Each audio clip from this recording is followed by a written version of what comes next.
அனைவருக்கும் வணக்கம்.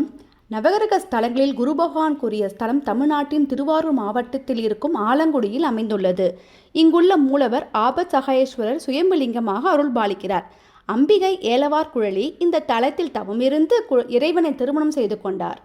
பார்க்கடல் கடைந்தபோது உண்டான அழகால விஷத்தை உண்டு தேவர்களை ஆபத்திலிருந்து காத்து ரட்சித்தமையால் ஆபத்சகாயேஸ்வரர் என்ற பெயர் இறைவனுக்கு ஏற்பட்டது.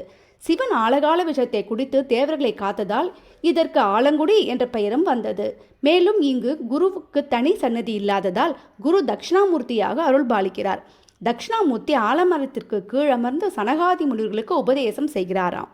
அசுரர்களால் தேவர்களுக்கு நேர்ந்த துன்பங்களை எல்லாம் நீக்கி காத்தமையால் இத்தல விநாயகருக்கு கலங்காமற் காத்த விநாயகர் என்ற பெயரும் உண்டாயிற்று.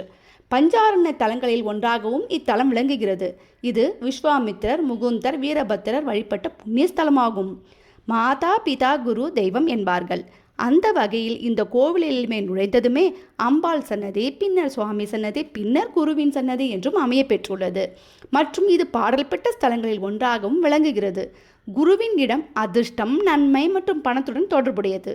ஜோதிடத்தில் சாதகமற்ற இடம், மூட்டு நோய்கள், இதயம் தொடர்பான பிரச்சனைகள், குழந்தை பேறு, நல்ல அறிவு, வீரம், நீண்ட ஆயுள் மற்றும் நோய்களிலிருந்து குரு தனது பார்வையால் சிகிச்சை அளிக்கிறார். கல்வி, நீண்ட ஆயுள், செழிப்பு மற்றும் வாழ்க்கையில் தைரியம் பெறுவதற்காக பக்தர்கள் இந்த புனித இடத்திற்கு வருகை தந்து குரு பகவானுக்கு மஞ்சள் ஆடைகள், மஞ்சள் பருப்பு வழங்குவது ஒரு வழக்கமாக நடைமுறையாகும். கூடுதலாக பக்தர்கள் 24 நெய்விளக்குகளை ஏற்றி சிவன் சன்னதியை சுற்றி 24 முறை பிரதட்சணம் செய்கிறார்கள். நாகதோஷம் நீங்க, மனக்குழப்பம், பயம் நீங்குவதற்கு இங்குள்ள விநாயகரையும், திருமண தடை, கல்வியில் சிறக்க இந்த ஆலயத்திற்கு வந்து பிரார்த்தித்தும் வழிபடலாம்.